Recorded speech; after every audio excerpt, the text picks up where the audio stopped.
ಫೋರ್ಸ್ಗೆ ಬರ್ತಿದೆ ಭಯಂಕರ ಆಯುಧ. 1 ton ಬಾಂಬ್ಗಳಿಗೆ Bharat order.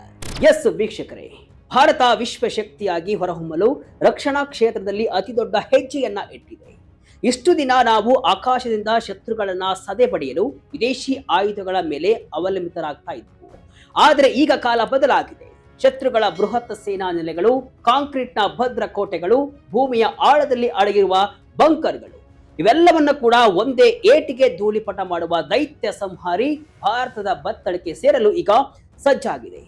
ಒಂದಲ್ಲ ಎರಡಲ್ಲ, ಬರೋಬ್ಬರಿ 1 ಟನ್ ತೂಕವಿರುವ ಮಹಾ ಬಾಂಬ್ಗಳನ್ನ ತಯಾರಿಸಲು ಭಾರತ ಸಜ್ಜಾಗಿದೆ. ಇದು ಬರೀ ಬಾಂಬ್ ಅಲ್ಲ, ಇದು ಭಾರತದ ಪರಾಕ್ರಮದ ಸಂಕೇತ. ಭಾರತೀಯ ವಾಯುಪಡೆಯನ್ನ ವಿಶ್ವದ ಅತ್ಯಂತ ಶಕ್ತಿಶಾಲಿ ಪಡೆಯನ್ನಾಗಿ ಮಾಡಲು ರಕ್ಷಣಾ ಸಚಿವಾಲಯ ಒಂದು ಮಾಸ್ಟರ್ ಪ್ಲಾನ್ ಅನ್ನ ಸಿದ್ಧಪಡಿಸಿಕೊಂಡಿದೆ. ಹಾಗಾದ್ರೆ ಏನಿದು ಮಿಷನ್ MK84? ಏನಿದು 1000 kg ಬಾಂಬ್ ಪ್ರಾಜೆಕ್ಟ್? ರಕ್ಷಣಾ ಸಚಿವಾಲಯ ಮಾಡಿರೋ ಆ ಮಾಸ್ಟರ್ ಪ್ಲಾನ್ ಏನು? ಈ ಸ್ಫೋಟಕ ಶತ್ರುಗಳ ಎದೆಯಲ್ಲಿ ನಡುಕ ಹುಟ್ಟಿಸೋದು ಹೇಗೆ? ಕಂಪ್ಲೀಟ್ ಡೀಟೇಲ್ ಆಗಿ ನೋಡ್ಕೊಂಡು ಬರೋಣ ಬನ್ನಿ. ನಾನು ಶಿವಮೂರ್ತಿ ಸ್ವರ್ಪ. ಏನಿದು ಮಿಷನ್ MK84? ಭಾರತದಲ್ಲೇ ತಯಾರಾಗ್ತಿದೆ ಬಾಂಬ್. ವೀಕ್ಷಕರೇ, ಈ ರಣರೋಚಕ ಕಥೆಯ ಕೇಂದ್ರ ಬಿಂದು MK84. ಈ ಹೆಸರನ್ನ ಕೇಳಿದ್ರೆ ಯುದ್ಧ ಭೂಮಿಯಲ್ಲಿರುವ ಸೈನಿಕರಿಗೆ ಮೈ ಜುಮ್ ಅನ್ನುತ್ತೆ. ಅಮೆರಿಕದ ವಾಯುಪಡೆ ವಿಯೆಟ್ನಾಂ ಯುದ್ಧದ ಕಾಲದಿಂದಲೂ ಕೂಡ ಬಳಸುತ್ತಿರುವಂತಹ ಈ ಆಯುಧವನ್ನ ರಕ್ಷಣಾ ತಜ್ಞರು ದಿ ಬೀಸ್ಟ್ ಅಥವಾ ರಾಕ್ಷಸ ಅಂತಾನೆ ಕರೀತಾರೆ. ಯಾಕೆ ಗೊತ್ತಾ? ಇದರ ತೂಕ ಬರೋಬ್ಬರಿ 1000 kg, ಅಂದ್ರೆ 10 ಕ್ವಿಂಟಲ್ ತೂಕದ ಈ ಬಾಂಬ್ ಆಕಾಶದಿಂದ ಕೆಳಕ್ಕೆ ಬಿದ್ದರೆ ಸಾಕು, ಅಲ್ಲಿ ಸಾವು ಖಚಿತ. ಇದರ ಮೇಲೆ ಈಗ ಭಾರತ ಕಣ್ಣು ಹಾಕಿದೆ. ಈ ಬಾಂಬ್ನ ವಿಶೇಷತೆ ಏನಂದ್ರೆ, ಇದರ ಒಟ್ಟು ತೂಕದ 45% ಭಾಗ ಕೇವಲ ಅತ್ಯಂತ ಶಕ್ತಿಶಾಲಿ ಸ್ಫೋಟಕಗಳಿಂದಲೇ ತುಂಬಿರುತ್ತೆ. ಅಂದ್ರೆ ಸುಮಾರು 420 ರಿಂದ 450 kgಯಷ್ಟು ಮದ್ದು ಗುಂಡುಗಳು ಇದರ ಹೊಟ್ಟೆಯೊಳಗೆ ಇರುತ್ತೆ. ಇದು ಕೇವಲ ಒಂದು ಬಾಂಬ್ ಅಲ್ಲ, ಇದು ಪ್ರಳಯದ ಕಿಡಿ. ಈವರೆಗೆ ಭಾರತ ಇಂತಹ ದೈತ್ಯ ಬಾಂಬುಗಳಿಗಾಗಿ ವಿದೇಶಗಳ ಮುಂದೆ ಕೈ ಚಾಸ್ತಾ ಇತ್ತು. ಆದ್ರೆ ಈಗ ಪ್ರಧಾನಿ ಮೋದಿಯವರ ಆತ್ಮನಿರ್ಭರ ಭಾರತ ಯೋಜನೆಯಡಿ ಈ ರಾಕ್ಷಸ ಬಾಂಬ್ ಅನ್ನ ಭಾರತದಲ್ಲೇ ತಯಾರಿಸಲು ರಕ್ಷಣಾ ಸಚಿವಾಲಯ ಗ್ರೀನ್ ಸಿಗ್ನಲ್ ಅನ್ನ ಕೊಟ್ಟಿದೆ. ಇದು ಭಾರತದ ರಕ್ಷಣಾ ಇತಿಹಾಸದಲ್ಲೇ ಒಂದು ಕ್ರಾಂತಿಕಾರಿ ನಿರ್ಧಾರ.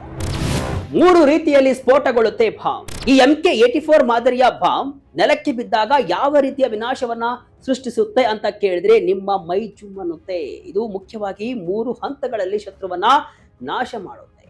ಮೊದಲನೆಯದು HB ಎಫೆಕ್ಟ್, ಅಂದ್ರೆ ಬಾಂಬ್ ಸ್ಫೋಟಗೊಂಡ ತಕ್ಷಣ ಭೀಕರವಾದ ಶಾಕ್ ವೇವ್ ಸೃಷ್ಟಿಯಾಗುತ್ತೆ.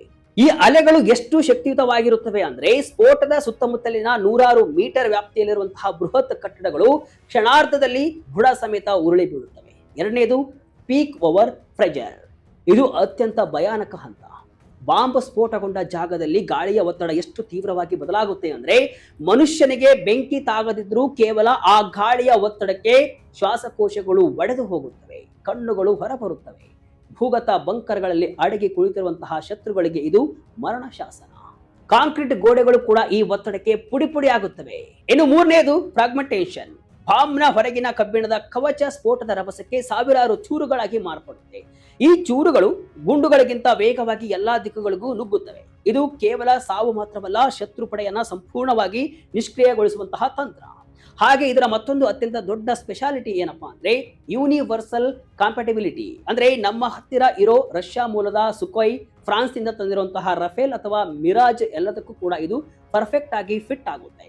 ಇದರ ಜೊತೆಗೆ ಟೈಲ್ ಯೂನಿಟ್ ಕೂಡ ಮಾಡ್ತಿದ್ದಾರೆ. ಅಂದ್ರೆ ಟೈಲ್ ಯೂನಿಟ್ ಅಂದ್ರೆ ಸ್ಫೋಟಕದ ಹಿಂಭಾಗದಲ್ಲಿರುವಂತಹ ರೆಕ್ಕೆಗಳು. ಇದು ಗುರಿಯ ಕಡೆ ಬೀಳುವಾಗ ಅದನ್ನ ಕಂಟ್ರೋಲ್ ಮಾಡಿ ಬ್ಯಾಲೆನ್ಸ್ ಕೊಡುತ್ತೆ. ಇಂತಹ ಭಯಾನಕ ಫೀಚರ್ಸ್ ಇರೋ ಸ್ಫೋಟಕ ತಯಾರಿಸೋಕೆ ಭಾರತ ಈಗ ಮುಂದಾಗಿದೆ. ಭಾರತದ ಮಾಸ್ಟರ್ ಪ್ಲಾನ್ ಏನು? ಈಗ ರಕ್ಷಣಾ ಸಚಿವಾಲಯ ಮಾಡಿರುವಂತಹ ಪ್ಲಾನ್ ಏನು ಗೊತ್ತಾ? ಭಾರತದ ಖಾಸಗಿ ಕಂಪನಿಗಳಿಗೆ ಎಕ್ಸ್ಪ್ರೆಷನ್ ಆಫ್ ಇಂಟರೆಸ್ಟ್ ಆಹ್ವಾನವನ್ನ ನೀಡಲಾಗಿದೆ. ಅಂದ್ರೆ ಬನ್ನಿ ನಮ್ಮ ದೇಶದಲ್ಲೇ ಇಂತಹ ದೈತ್ಯ ಬಾಂಬುಗಳನ್ನ ತಯಾರಿಸಿ ಅಂತ ಸರ್ಕಾರ ಈಗ ಕರೆಯನ್ನ ಕೊಟ್ಟಿದೆ. ಕೇವಲ ಕರೆ ಮಾತ್ರವಲ್ಲ, ಇದಕ್ಕಾಗಿ 2026 ಮೇ 25ರ ಡೆಡ್ಲೈನ್ ಅನ್ನು ಕೂಡ ಕೊಟ್ಟಿದೆ. ಇದು ಕೇವಲ ಖರೀದಿ ಅಲ್ಲ, ಇದು ಮೇಕ್ ಟು ಯೋಜನೆಯಡಿ ನಡೆಯುತ್ತಿರುವಂತಹ ಸಂಶೋಧನೆ ಮತ್ತು ಅಭಿವೃದ್ಧಿ. ಇದರಲ್ಲಿ ಸರ್ಕಾರ ಮೊದಲು ಹಣವನ್ನ ನೀಡಲ್ಲ, ಬದಲಿಗೆ ನಮ್ಮ ದೇಶದ ಕಂಪನಿಗಳಾದ ಅದಾನಿ ಡಿಫೆನ್ಸ್, ಭಾರತ್ ಫೋರ್ಜ್ ಮತ್ತು ಮ್ಯೂನಿಷನ್ಸ್ ಇಂಡಿಯಾದಂತಹ ದೈತ್ಯ ಕಂಪನಿಗಳು ತಮ್ಮ ಸ್ವಂತ ರಿಸ್ಕ್ ಮೇಲೆ ಸಂಶೋಧನೆಯನ್ನು ನಡೆಸಬೇಕು.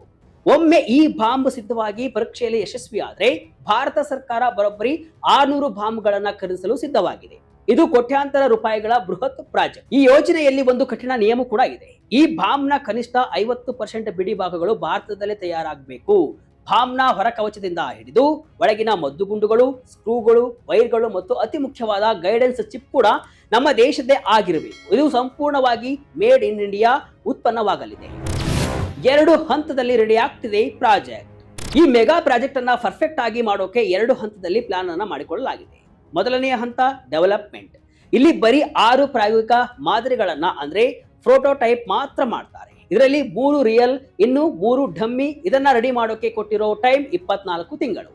ಇದು ರೆಡಿ ಆದ್ಮೇಲೆ ಸಿಂಗಲ್ ಸ್ಟೇಜ್ ಕಾಂಪೋಸಿಟ್ ಟ್ರಯಲ್ಸ್ ನಡೆಯುತ್ತೆ.